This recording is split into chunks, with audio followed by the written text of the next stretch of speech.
Welcome, everyone. I'm Kevin Miller, your guide and fellow traveler, as we discuss what drives you. When you know what drives you and understand why, you get where you want to go. In this episode, a guide to the most beneficial fats for your drive. So as your body is the physical vehicle for all you do here on Earth, this episode is about having it in great working order so you can drive better. So as we continue to look at the best foods to fuel our bodies, we've been doing this on consecutive Fridays for a while. We now turn to fat.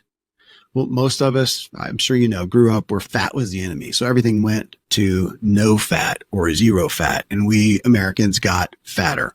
I found a quote by the NCBI, National Center for Biotechnology Information. It's actually a study.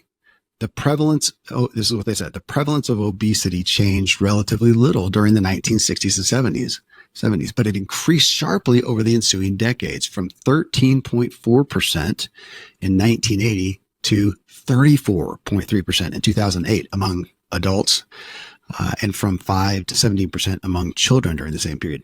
Then the national adult obesity rate has increased by 26% since then, since 2008. Today, the U.S. adult obesity rate stands at 42.4%. Again, it was 13% back in the 60s and 70s. So no fat has made us fat. Now we want to look at what fats are good, of course. So a pint of Ben & Jerry's, 16 ounces. If I've got that pint, I'm eating it all. Whole deal. A pint of their Chubby Hubby, which I get, has 1,320 calories and 80 grams of fat. All right, a 16-ounce slab of salmon has less calories, 944, still a lot, and 59 grams of fat. However, the Ben & Jerry's Chubby Hubby also has 140 grams of sugar. Boom. The salmon has 0. There's the problem. One of the problems. So the fat you want is from fish and meat and olives and avocado and seeds and nuts, some dairy, not the Ben & Jerry's kind, at least, you know, if you're trying to stay away from weight, extra calories. So that's what we're going to hit today and talk about which fats will serve you best. And friends, as you've been here, and I want to connect with you. I want to connect more with you listeners. There are, people have private membership groups and paid courses and coaching packages. I just want to connect with you. If you got something to say about the show, about an episode, about this episode on fat, we want to talk about your drive, email me. For a time, we're just asking you, email me. I'll respond to you personally. kmiller@kevinmiller.co. All right. Now you can join me. I'm along with Randy James, medical doctor and functional medicine expert. You can find him always at truelifemedicine.com. And we're going to talk about fats. Which ones will help you drive best? Continuing on with the food categories. I mean, it seems weird to have one, but it's just such a common topic of fat. I mean, we got, Dr. Mark Hyman. I mean, I see his memes on Facebook and it's about fat, and which, again, it's such a goofy thing. We grew up with fat being the bad thing, and now we're talking about a good thing. But it depends on the type of fat, first off. Right. Even as we talk about mega trends and giant swaths of how people have thought, we're old enough now to remember almost 3 sets of generations of 20-year, And so for me, I was born in 60, whatever. You were born in 70, whatever. So we were young in the 70s and 80s and then 90s and zeros. And now we're on that third chunk of 20 years. And in the 70s and 80s, yeah, fat was very bad. And you were healthy if you did low fat. And I'm trying to think, what bad fat, what fat were we even eating back then? Well, it was full fat milk, full fat butter, full fat, everything. And then even animals, from a steak, you wanted quote unquote well marbled, right? Like higher fat kind of things. And so here we are today thinking through the pathway of okay, well, if we're not doing low fat, then what is high fat? And I was just showing you a page where LCHF is now a common acronym for low carb, high fat. Do you do LCHF? And I would say, well, yeah, I've been kind of convinced that less carbs is better. 20 years from now, are we going to look back and say, remember when we were demonizing carbs? And if we're wise people, we have to say, yeah, that's a possibility. There's not a guarantee that for every human on the planet, low carb is going to be a good thing. We already talked about carbs, and I do think that in general, we are overcarbed in America and under good fatted. Under good fatted. Okay. Right. And then there's where we are, because I mean, we don't do milk. You guys don't do regular milk, do you? Huh? Do you do dairy?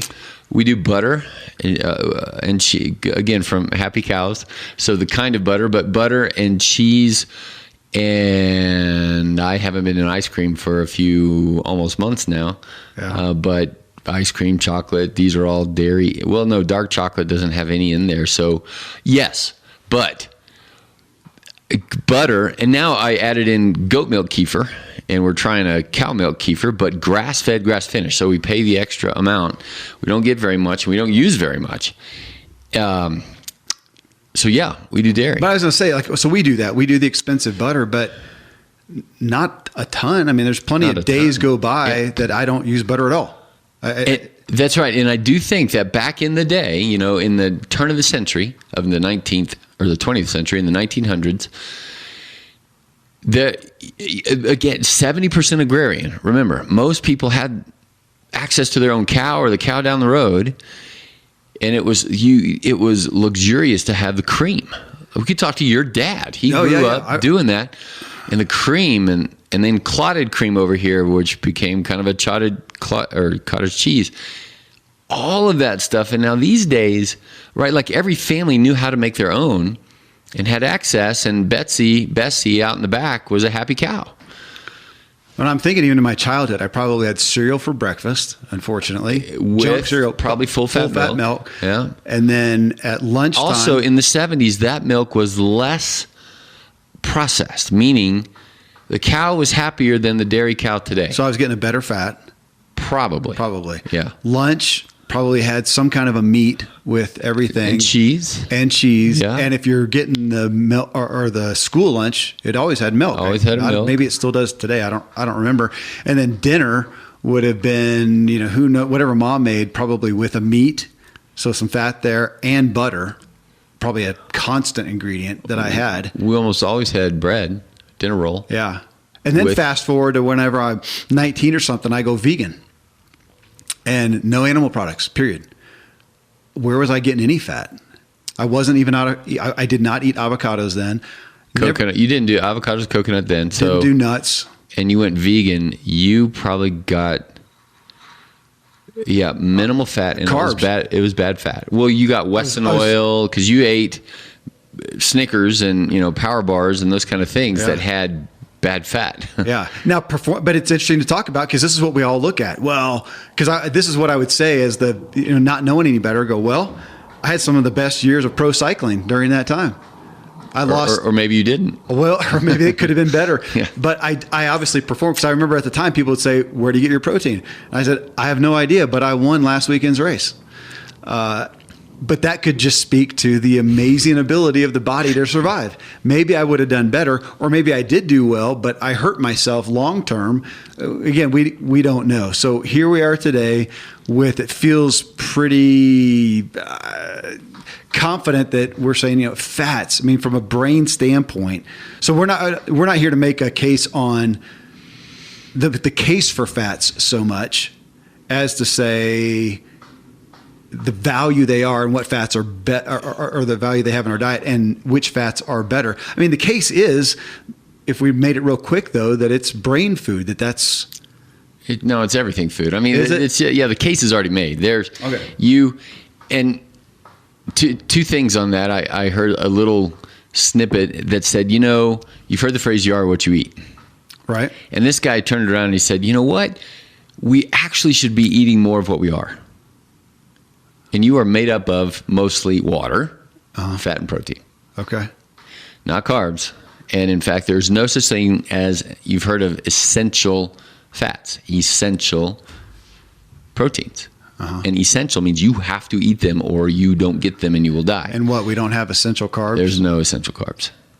There's no essential carbs. So you can live very well with nary any rice or corn or whatever, but you cannot live well with nary fat. And what is your source of fat going to be?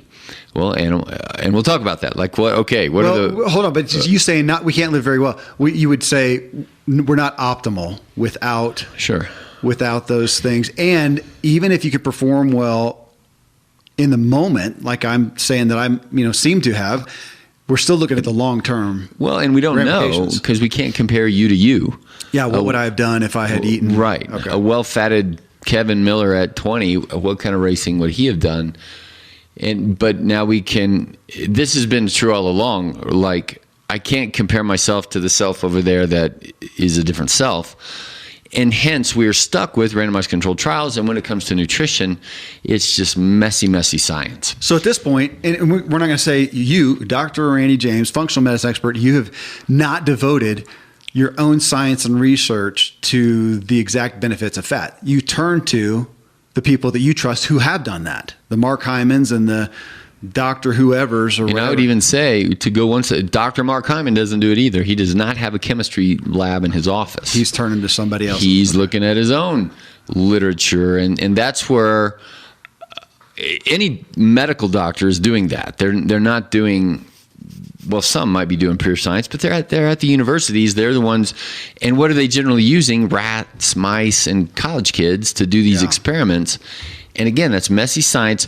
But so for people listening to us today, they don't care about that. We're the trusted voice that says, okay, look, the evidence is so incredibly strong that I'm going to bet every ounce of money I have to say that the 20-year-old Kevin would have done better. Well, yes, and to evidence of that, that's why we are interested in the French paradox, and we cite so often Dan Buettner's book, The Blue Zones, where he's going along, and I'm going to paraphrase and play with it, and he's kind of saying, whatever the heck you think, here's just where we found people live the longest and the best, the longest and the wellest, and there are these areas, and here's what they eat, and they have consistent. They have diets that have consistent fat, and a lot of the fats that we villainized in America way back when. Sure. And so we can say, argue what you want, but these people are kicking your butt. And a good scientist can pull Dan Buettner apart, right? Like the Blue Zones is messy science. You've got... It's my kind of science, man. Well, yeah, because at the end of the day, when you make a decision of what to eat, you are not going to refer to a paper. True. You're going to refer to your taste buds and your heart and your mood and your 1,000 other things. And enough research to put things together. That's right. It points this direction. I trust this person. And That's right. And I think at the end of the day, that's what we are aiming to do in our own lives and for our kids. And then for on a podcast to say, okay, other people may or may not have time to think about it. They're not interested in it, but they would like to be healthier. So if we look at fats, is there, I don't know this, maybe you do. So if we look and say, okay, how much protein should we have? How much, if you're going to eat carbs, a lot of times people want to know that. How much fat does Randy James think he needs to eat today? Yeah, I struggle with that on the numbers side, and I've never measured my macros, fat, protein, carb. I've even doing this keto time and, on the 5th week, so I'm certainly eating more fat than I did. But I couldn't give you a number either in terms of grams of fat per day or percentage of calorie intake per day. Like those are the two. But I am in a low carb, high fat phase, higher fat, higher protein. And so I'd say right now I'm at a 50% of calories. From fat? From fat. Really? In what forms? Okay. So every day, I bet I eat a cup full of mixed nuts, at least. Okay. Maybe more than a cup full. Can we separate out peanuts? Not peanuts. So I don't even call those nuts. So not peanuts; those are technically legumes. They're legumes. Okay, yeah. So my I look at walnuts, peanut butter. Well, just on that, peanut butter, I look at as a treat. I love the taste. Sure. I look at it as a treat. I add it to my ice cream. Sure. It's actually the only time I eat peanut butter. Sure. That's how I would view peanut butter as well, as a, holy cow, I'm going to have a peanut butter toast once per 6 months, and it reminds me of my childhood. Okay, well, but I want to pull that out, though, because so if somebody hears that, Randy, what did you say you eat? How much? A cup? Or what did you say? Whatever. It's not peanuts. It's not Planters peanuts from a big bin No, that you've it's got. not roasted. Like I'm looking over here at the construction site next to us, and I bet there's peanuts in multiple pickup trucks over there. That's not what we are talking about. You're talking about paying 3 or 4 times as much for the mixed nuts, which is probably the cheapest one is cashews, and then you've got. Probably the cheapest one's almonds. Oh, probably so. Okay, Yeah. almonds, cashews, Walnuts are the big walnuts, chunky. pecans. You could put in there Brazil nuts, macadamia nuts. Mm-hmm. And then pumpkin seeds, sunflower seeds, cacao nibs. Well, you just went into seeds. I was going to separate, but you want to put that in there? Yeah, because most people are going to think of them kind of the same way. Okay, so you would account for that fat wise if you had pumpkin seeds or you're adding chia seeds to your Chia smoothie. seeds, hemp seeds. Yep. Right? What other seeds do we eat? Sunflower. And so in addition to that, ultimately every day that's my only snack. Which you can do with butter. So we always have almond butter in the house, and sun butter, which is the sunflower seeds, which I burn out on that. It has such a distinct taste. I think it's good, but I don't know. It got to me. But you can do the different butter, and you can even do walnut and whatever. It's really expensive. So you're doing an amount of nuts and seeds. Mm-hmm. And now I've got this goat milk kefir every other day, probably again a cup, which has a significant fat chunk. And then for dinner, which then by proxy means for lunch as well, I am probably doing, like last night was so the family, we had a soccer game and they said, hey, we need Chinese. We haven't had Chinese since I've been doing this. And so they got their normal, usual whatevers, and I got the sashimi.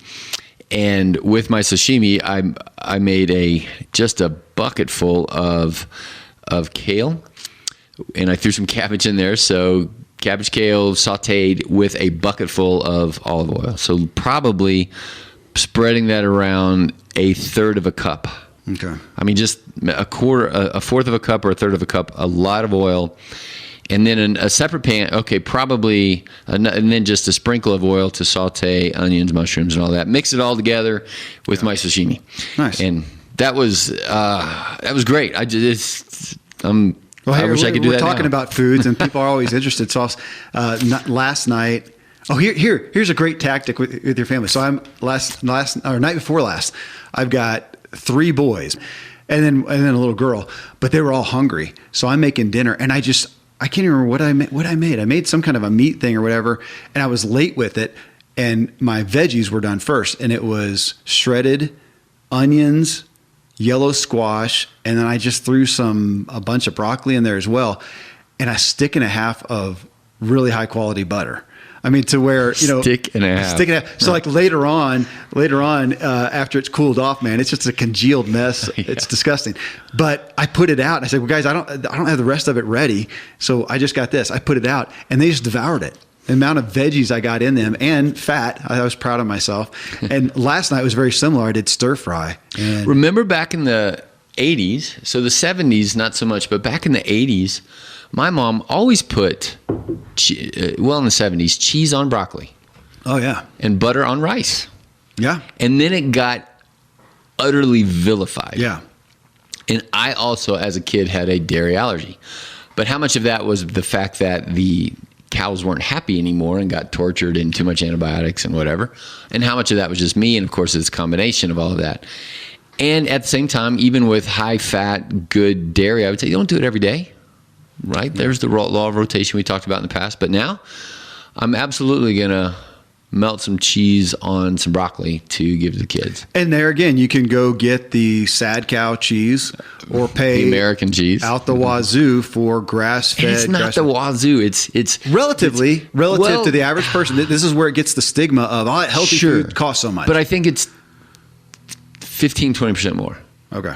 At the end of the day, your grocery bill, 20% more.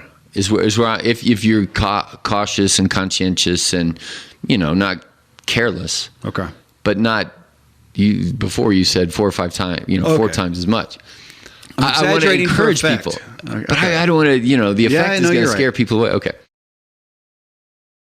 Okay, but last night then you did sashimi, so salmon. tuna? Yeah, okay, that's expensive. I got surprised. Well, but I was going to the fat. Yeah, I did 3 tunas and 6 salmons. Okay. Slices. Salmon has more fat. So we did nuts and seeds. We're talking about, we say dairy, but you're talking, we could say milks, whether it's from goat, cow. Well, and I would tell everybody, don't do milk. There's, or milk should be a treat. Like, why are you separate that out from dairy? Why am I doing that? If you're doing raw milk and you've got your own cow, I think there's going to be a solid ground to stand on that this is healthy and good if you have a happy cow. But milk has been it's like gluten. It's like wheat. So processed and politicized. But are you going to say that dairy is better? Cheese in the cheese form? Yes, because it's fermented, right? It's a layer of digestion. Same with all the butter. Same with all the other dairy products that are there with kefir and yogurt and all of that.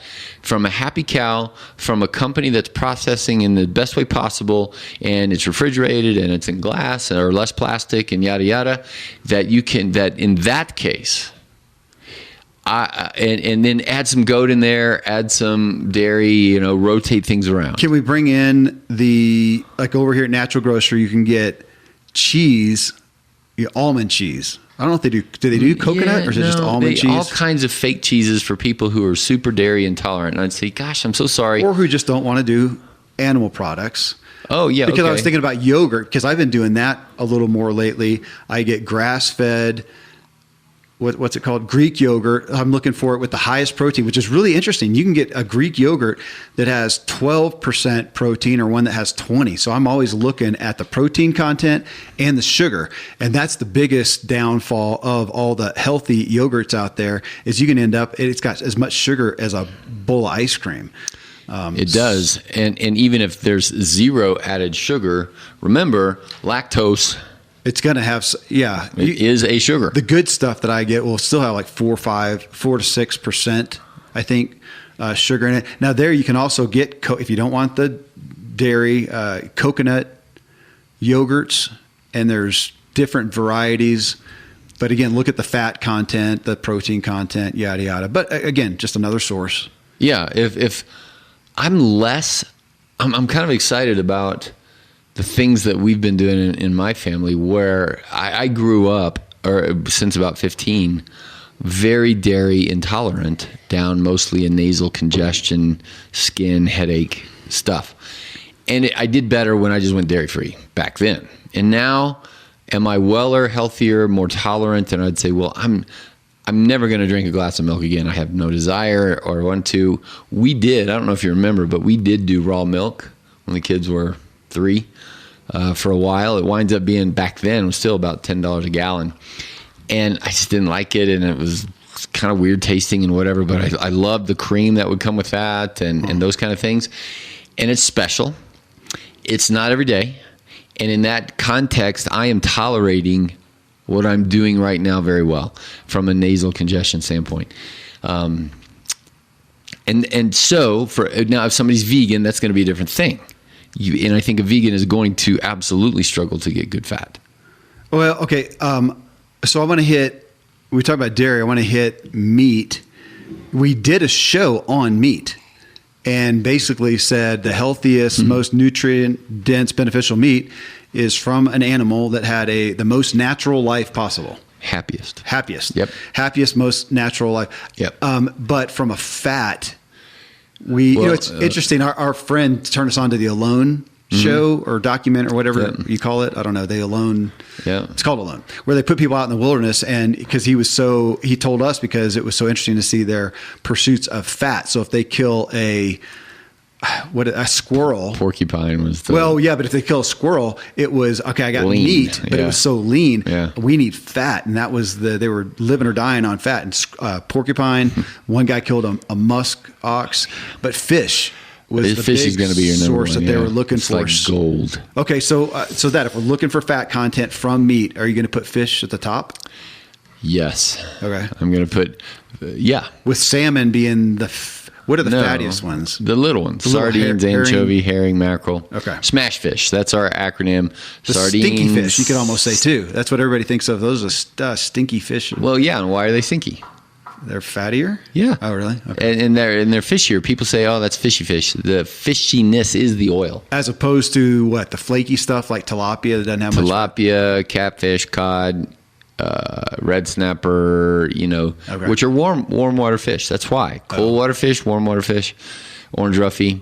Those are all warm water fish, and they're less fishy, more flaky, more better for the American palate compared We're to. Up here in Colorado, we should be eating more trout, huh? And trout is great. Trout meat looks exactly like salmon. Well, yeah. If you look at a cutthroat trout, it literally looks like pink a salmon. and all of that. And you can eat it. We ate it. John fishes all the time, and just eating it raw. Anyway, so fishier, I put that high up. Fishier, fattier, or fishier fish or fattier. So we're going to put fish up here though, and then come down and I have no idea what. Probably red meat, cow kind of red meat. So cow you could do, but grass fed. So not. Back in the 70s, again, the advertisers would brag about corn fed cow. Huh. And back when the Nebraska corn huskers were good. It was, the corn-fed boys on the front line. Yeah. And that's exactly how to get a 300-pound person, is to corn feed them. And that's what they did to the cow. But that was a marbled bad fat. That was a carbohydrate-based, abnormal metabolic bad fat. Okay. So in contrast to what we did back then in the 80s when we trimmed the fat, these days, we're paying a little bit extra, and we get ours from some farmer in Michigan, I think, who's the parents of somebody we know here. And once a year they come out and they say, how much do you want? And we say X number 100 pounds of whatever. And that requires a deep freeze. Yeah, so deal with it. We got a freezer out in the garage that's a small one. We can't buy a whole cow. We don't have enough space, but it's a quarter or so. And we trust the farmer, and he says, I don't do anything but stick them out in the grass, right? Like we just grow cows. Yeah. And so, okay. But we don't trim the fat, or I don't. Marcy still does, because it's kind of like, ew, gross, kind of because we grew up in the 80s. But I try not to. I just kind of mix it up in there. Yeah. Okay, so cow, obviously you could do bison. Is there anything else? Well, elk, yeah. So venison, elk, all those guys are more lean. Bison these days, you got to be careful, because even in Colorado, I think most of those bison are just corn-fed junk. Okay. So we're still back at looking for a healthy animal. So if we leave the average, I know you throw in elk and venison. That's not as readily accessible for a lot of people. But after that, what? And I would call it a treat. Like we go down and we get elk burgers at whatever bar and grill kind of thing. And but don't imagine that. Like what's the source of an elk burger? No idea. No idea. Now around here, we got friends here in the office that go kill their own elk. Sure, and that's like butter, like gold. Yeah. That's a treat. Yeah. Okay, so after that, then we go. The mainstays for meat here in America are chicken, turkey, fowl is hard. Oh, and then bacon. Pig. Well, hang on. Yeah, that's we're going to put that low down. So fowl would be next. Fish, fowl, and or no, right above that, I'd put egg. I put fish and eggs, fish, eggs, but eggs do have fat. Okay. And they do have protein, and that's signature, I would say. And, eggs are famous for vacillating. They're good for you. They're bad for you. But from a happy chicken who's eating, half grains, half bugs, and pecking around in the yard or whatever they do, I would say, it's hard to go wrong with eggs, barring an allergy. So there again. Which more people have, seems like these days. Agreed. But that's the convergence of so many different things with genetics, pollution, unhappy chickens, and bad processing. Do you remember it came up high on my allergy test, super high? It was one of the highest things. So I don't, for the most part, I don't do them anymore. Yes, and me too on dairy.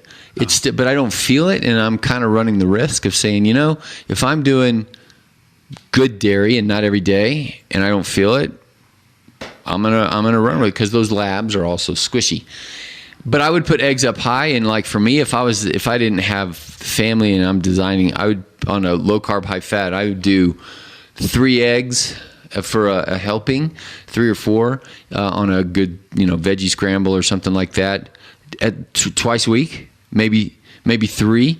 But I'm not doing breakfast, and I've got plenty of other things to rotate in there. So we do eggs twice a week. We have a ramen night where we do eggs, and we have usually a breakfast dinner night. So eggs are twice a week.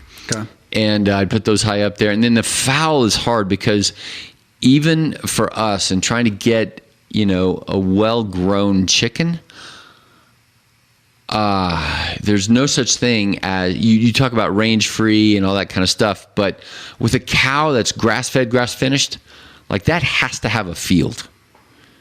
But a chicken that's it still has to be in a coop. Yeah. And if you're going to not pay, $50 for a chicken, it's going to be in one of those massive chicken houses. And what's the range? How much square meters do they have? And they don't henpeck themselves to death and all of that. I haven't found a source. But so there we're back to the health of it. But then from a fat standpoint, chicken they're or pretty turkey, lean. I go for the dark meat just from flavor. Okay. And these days too, like back, I remember a chicken breast was not this massive thing. And it's like back, like I was talking about apples, an apple used to be this little more dense thing. And now it's this sunshine of succulent sugar. And we have that with same with chicken where you have this big, fat, juicy, whatever. And so I would opt. Oh, and the other thing is skin. Like, I still tend to pull the skin off, but if you've got a happy chicken and there's lots of fat in that skin, so when I don't pull it off is, Thanksgiving, because for Thanksgiving there's a company up here and they say, hey, theoretically field raised, wild raised turkey for $50, right? Like $50 for 15 pounds or whatever, and once a year, and that's what we do, and eat everything, the liver, the heart, and really? Oh yeah. Wow. And I love liver. Pretty primitive of it. Oh, I put back to a cow. Liver is great. Organ meat. Yeah. Now it's hard. I was just looking the other day in our natural grocers. They don't even have it. We have a butcher right across the street. Yeah. So I went in there just to talk to him. He's like, "You want some liver?" Nobody ever wants it. And I'm like, "Well, do you have grass fed?" And he's like, "Oh no, you don't want that stuff. You want them corn fed because the marbling and flavor's so much better." And I'm like, "I don't want that liver." Yeah. And he's like, "Well, why not?" I'm like, "I just don't want to debate it with you." But he showed it to me. Have you ever seen a cow liver? It is twice as big as your head. That's disgusting. I mean, I ate it as a kid, and I did not like it. I actually really like it, yeah. Okay. But it's the worst thing to eat if you're getting a liver from... It's a filter, isn't it? Yes, sort of. I wouldn't think of it. It's not like you're eating the sewage. We're going to say it's terrible. It's bad if it's coming from a junk cow. That's right. Great from a... If you've got a grass-fed happy cow, I think the liver's high up on there. So is the heart. The British and their kidney pie? Yeah. I don't know about kidney. Like, why not?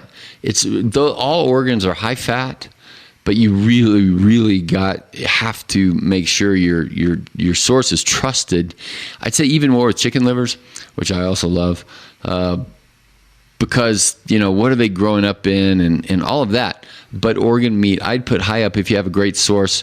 These days online, maybe cod liver, right? Fish livers, those kind of things too. So eating the rest of the animal that we tend to not eat for brave people, I'd put that high up on the list actually. All right. Well, you segmented out pig, and then pork, right? Pig, bacon. Now it's becoming Bacon's like the American symbol of something. So there again, these guys are the bottom dwellers. They eat anything. You have to separate them from the other animals because they'll eat the dung. But fattier, aren't they fattier? Yeah. I think of bacon, which I don't eat. But is it good fat? I don't know. And that's where, has the science been done? Now, down the historical argument where you have kosher and why do some cultures say don't eat unclean? And theoretically then people came along and said, well, because they don't have a filter. And we can say that. I think I might have said in the past, how many stomachs does a cow have? 3, 4. 4. And they chew their cud. So it's almost a fifth. So they swallow to stomach number 1. It comes back up. They chew on that thing again. It goes back down. It goes to 2, 3, 4, however all that works. And it takes more than a day for a cow to take some grass and process it and put it in its body as meat and liver and muscle and all of that.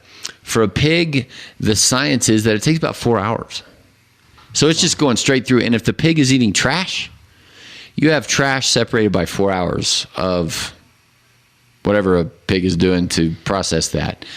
So back in the day when people had a pig and they threw it scraps, as long as you kept it away from the chickens, and because it would eat their dung and the cows and their dung, and that's why pigs are always in a sty, I guess. I remember at my uncle's farm, it was slop. Take all the leftovers. Food slop. Yeah, food slop, yeah. Not the other slop. Not excrement or something like right. that. Yeah, just anything that we... That's right, but it's moldy. It's, yeah, it's trash. Yeah. And if it's healthy trash, if the family is an American family throwing away food leftovers, but think about it. Then they're eating your Hot Pockets. Yeah. And your, corn on the cob and whatever else, and we tend to not feed ourselves very well. In my house, the pig would go hungry because we don't have any leftover. We don't food. either.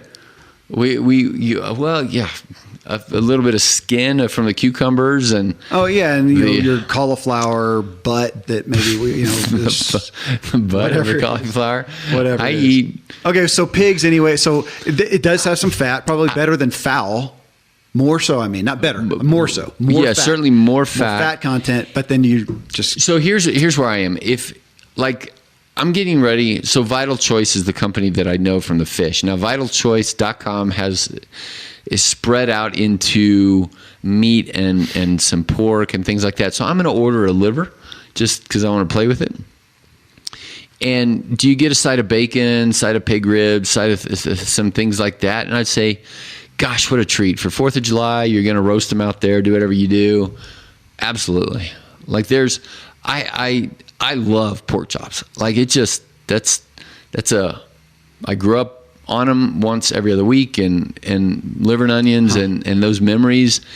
I want to bring that back in, and I'm going to have to pay twice as much, but I'm already looking forward to that. Wild boar hunting with our buddies. Yes, I would love to have wild boar. I would try that. I didn't even like pork as a kid. Okay, so we've gone through this. So here's my last category of this category. Avocados. Well, hang on. You didn't even get to luncheon meats. Well, that's just trash. So we try to buy. You can get like Applegate Farms, less nitrates, less processing, less all that. Why are you making it? Why are you separating it out though? Because I would tell most people, look, it's not good. Yeah. Because you're still going to get. It's still coming from chicken, a turkey. But another layer of processing and all of that to get it into this packaging form for a sandwich. When I was a kid, my mom would take, I think it was ham is what she did, but go to the local butcher or grocery store or whatever and have them put it on the slicer. From an actual ham. Yeah. Right. Yeah. But nowadays, it's mushed together into a block. Bologna. Whatever that is. Oh, well, I guess, and we could also, so same thing with hot dogs. Yeah. They're all different varieties. What we would call processed luncheon meats, which hot dogs are the quintessential let's example. just say save it for the 4th of July or a rare treat. Don't send your kid to school every day with a lunch meat sandwich. It should never be on your grocery list, ever. Those kinds of things, and just, if they are, then they're a minimum. Okay. So avocados, olives, and I was going to do oils, which are going to be... So plant-based fat is where we are now, plant-based. That's all I know of. Are there more than that? Avocados, coconut. Oh, right. And then oils from olives is a big one, from seeds and nuts. And which we do a lot of olive oil, more, to flavor. We try not to cook at high heat with it because that's supposed to screw it up. So you got your high heat ones. I think we use, actually, I don't remember, avocado oil or something. Well, olive oil can be medium heat. Coconut oil can be medium and high. Right. Avocado, medium to low. And what I've been doing because you saute a lot. I mean, just sunflower oil. I can't remember what we have that we use for high. Olive can go pretty. I thought it messed it up. Just either way. I would say just don't use high. Just slow down a little bit, put it on medium, and that's un-American, man. Let it take longer. I'm here for speed. Okay. And that's what I've been doing is saying, all right, look, I'm going to enjoy this process, douse it up with, we go through bottles. Like it'll be a bottle of avocado oil for everything. And then the next one will be a bottle of olive oil, and we just rotate between those because we have a coconut sensitive kid. And but I would put in a coconut oil. And then the nut oils are not high heat. So these are for salad dressings. All right, salad dressing wasn't on my radar at all. Remember back in the 80s when salad dressing was classic super bad fat. Oh, totally, yeah. Don't drown your food. I remember the Schoolhouse Rock. Yeah, that's right. Yeah. And then it became low fat ranch and low fat Thousand Island and all of these kind of things. So it went away from full fat olive oil or whatever they were doing to then Weston oil, corn oil, vegetable oil, which was. And then butter went to that margarine balsamic stuff. Vinegar, kind of vinaigrette type thing. The vinaigrette things, which just became a flavor mixed in with. And now you look at a ranch thing, you look on the back, and it's full of whatever. It's now we're to the Michael Pollan thing. If you can't pronounce it, don't. And you can literally do that with ranch. You can usually even the grocery stores will have a healthier option. Sometimes it's not even on the salad dressings, but it's refrigerated, not shelf stable, over by the salads, and it'll have 4 ingredients: buttermilk and whatever. And my favorite thing to do now is make your own. So, here's your salad that's in a tossing bowl, and then I'll just kind of look at the oils, and a walnut oil is a really flavorful thing that you can get right there next to all the other oils at Safeway or whatever. You can go to an oil store and get highbrow stuff from almost any source. And then I will, if you're in the mood for the quote unquote honey mustard, I'll put the olive oil in there and really flavorful whatever kind of mustard, which I love. And then a honey mustard dressing is way more honey than it is anything else. And if I need a sweet something or other, then drop half a teaspoon of honey in there. Okay.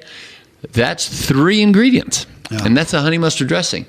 And right now I just like olive oil or whatever oil and the balsamics. That's a real balsamic over here, from Italy.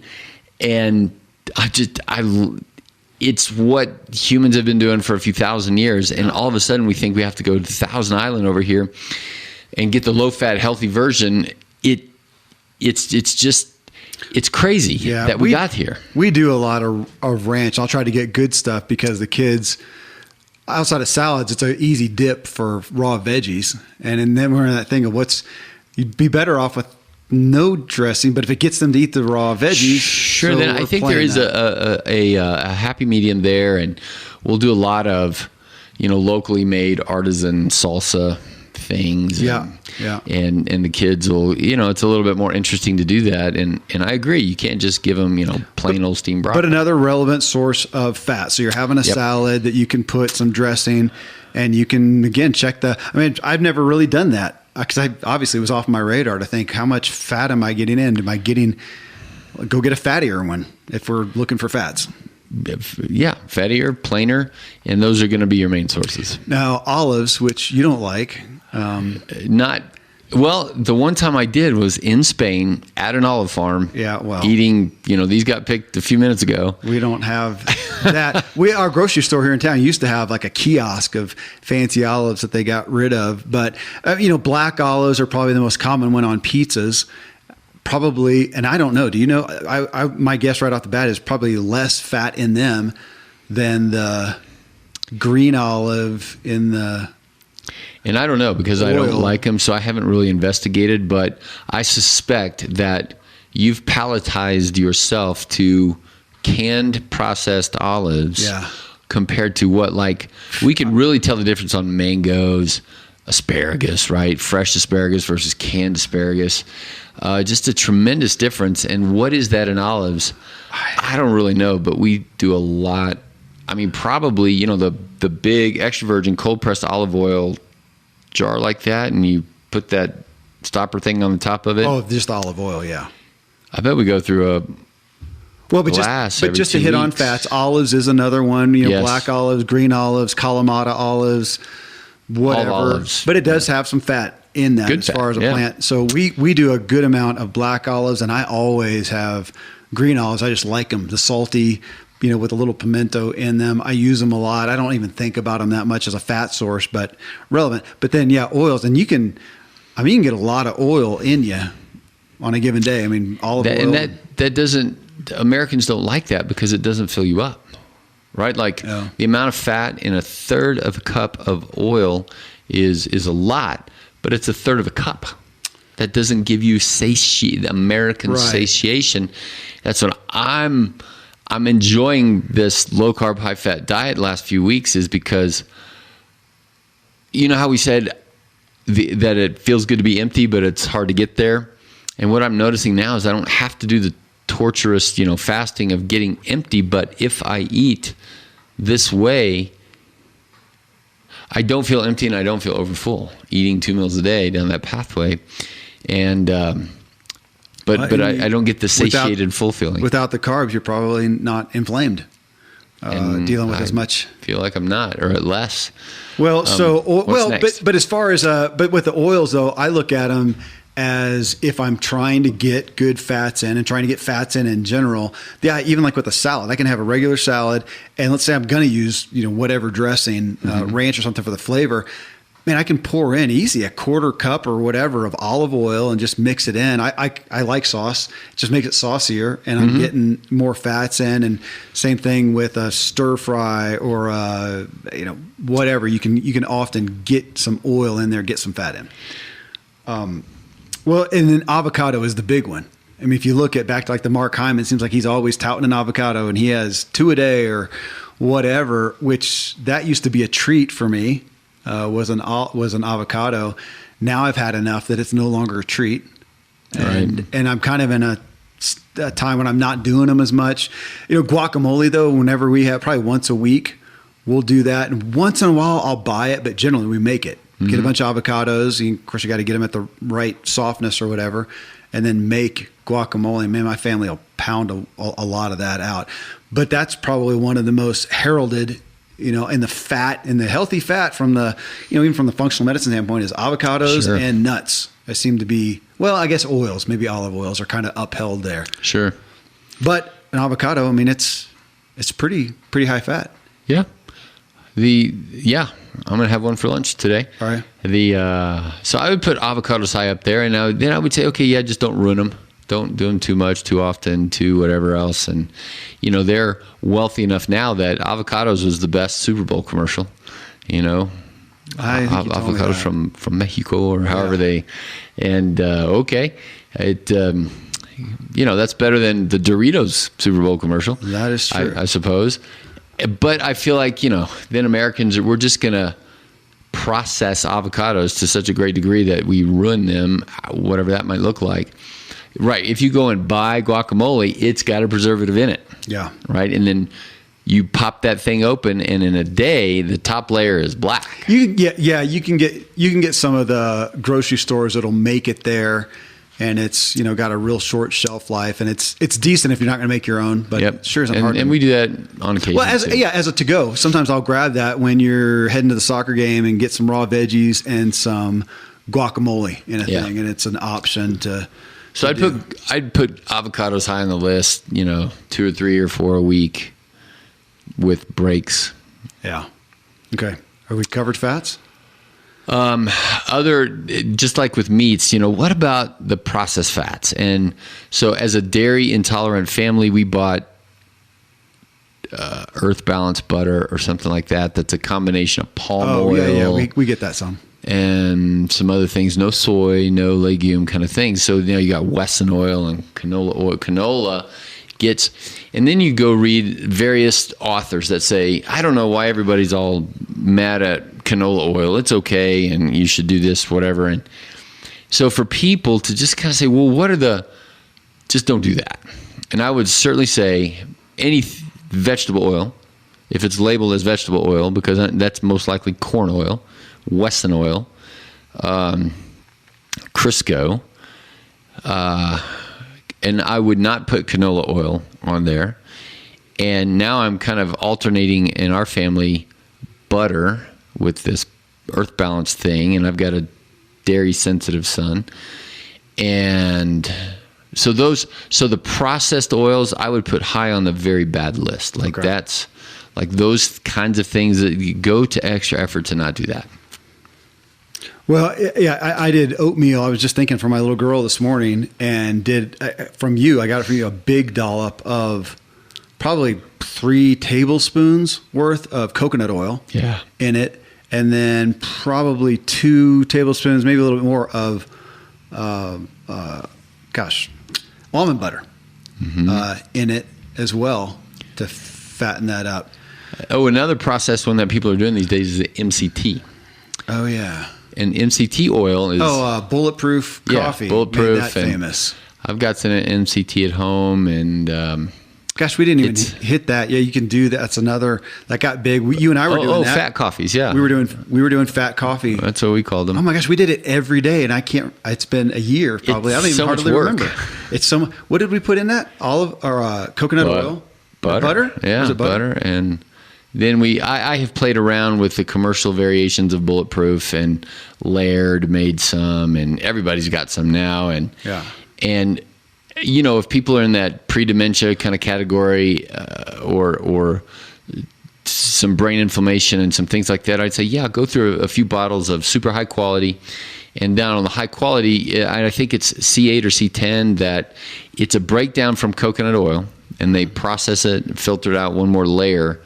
And I believe it's C10, and what carbon is the double bond on, kind of a question. And this is caprylic acid. And is that a viable supplement that people should do? And I would say, well, just eat some coconuts and eat the food that has it in there. But if you're already so sick that you might be pre-dementia or down that pathway, should you do it? And I would say, on top of eating coconuts and fish and all these other things, sure, spend 3, 4, 5 months on daily MCT oils at a high dose. It's expensive. And if there's a demonstrable benefit, then it's probably worth it. But we don't have randomized controlled trials. We have it in the office here, and I play around with it. And usually I take it home if it goes out of date and we can't sell it anymore, then I'll kind of foist it on the kids. But it's tasteless, and you can put that in shakes and smoothies and oatmeal and things like that.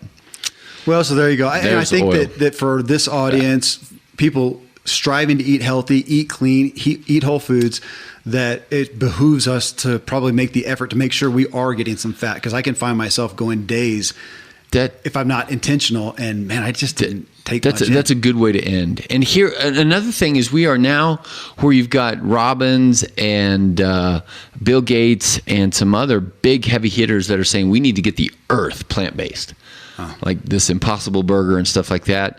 And, okay, but that's not ever going to be provable. Like, that debate's going to go on forever. And most people kind of like meat and some things like that. And I would say I'm on the side of, happy animals and well cared for and all that. To end up with what you just said is, I would say, yes, on your grocery list, there should be a fat category. Like, go and get fat. It's going to be these things that we've talked about. It's worth your time and your money and your extra effort to get the healthier ones. We should say on the olive oil, extra virgin, cold pressed, it should be in a glass bottle, and it should be protected from light. So green bottle, brown bottle, those not plastic, and those things you do want to, take the extra time to figure out and make sure you get fat in there. Happy olives. Happy olives. All right, friends. Well, thanks for joining me on this journey. I hope that gives you clarity on what fats you do want and which ones you don't. At least, outside of a good celebration, which is valid. Again, Randy James, I hear so many testimonies to the value that you guys get from hearing him, and more people are connecting with him to work together with him on your health and wellness. Find him at truelifemedicine.com. And again, anything you got to say about this show or this episode, about the show overall, about your own drive, email me, kmiller@kevinmiller.co. Let's talk.